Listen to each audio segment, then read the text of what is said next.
I started doing karate in 1980. I was about 5 years old, and my parents, I was playing with a friend of mine in the backyard, and I threw him over my back, and my parents were kind of nutty, and they said, right, you're going down to learn how to do that properly.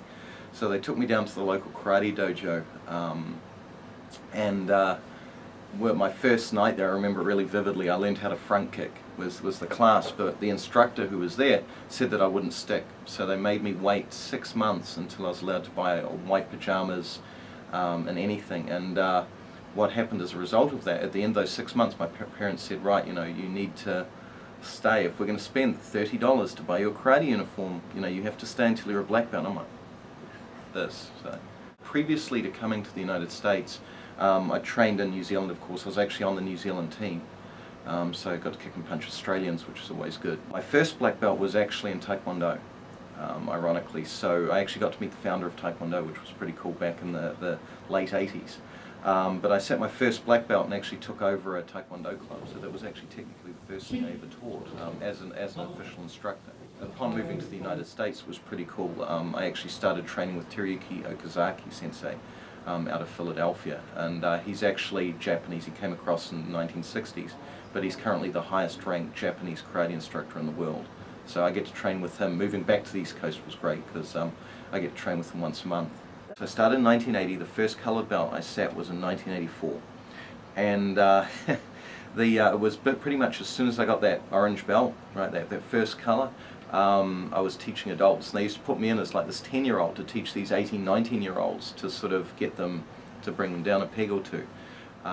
I took over my first club in 1992 when I first started college, and I've had a club ever since. So even in the United States, I've founded clubs or taken them over. I've been the head instructor of like Penn State, one at Lock Haven University, Bryn Mawr College, the University of Central Arkansas, Brown University, and now Salve. When I close my eyes and imagine how I want to move, because I've had the fortune to train with so many really good people, Okazaki sensei, hands down, him and Mr. Kanazawa, both those two very high-ranked Japanese instructors, and I've trained with some really good Japanese instructors.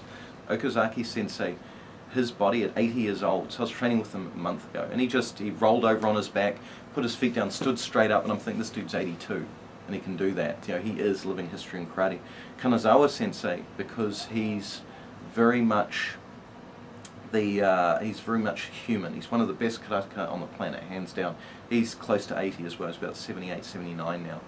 And but man, that dude, just the way his humbleness, the way that he comes across.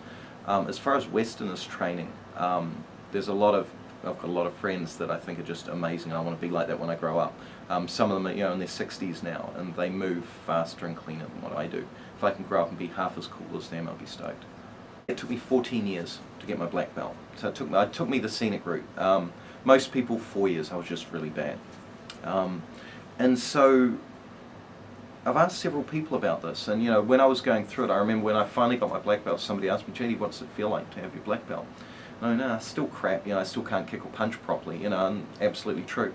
So the Japanese word for black belt means shodan. So sho, first, dan, level. And it really is, it's your first level, it's the beginning.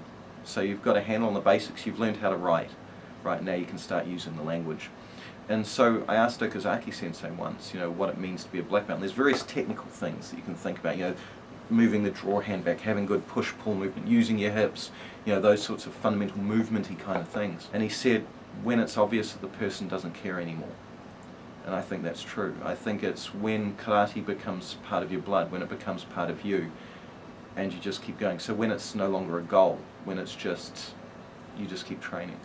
And that's what karate's really about. It's not necessarily a means to an end, it's a means to living a good life. And a black belt comes through that, and it's, how do you keep moving on? How does that affect your life? How does the world become your dojo, your training place?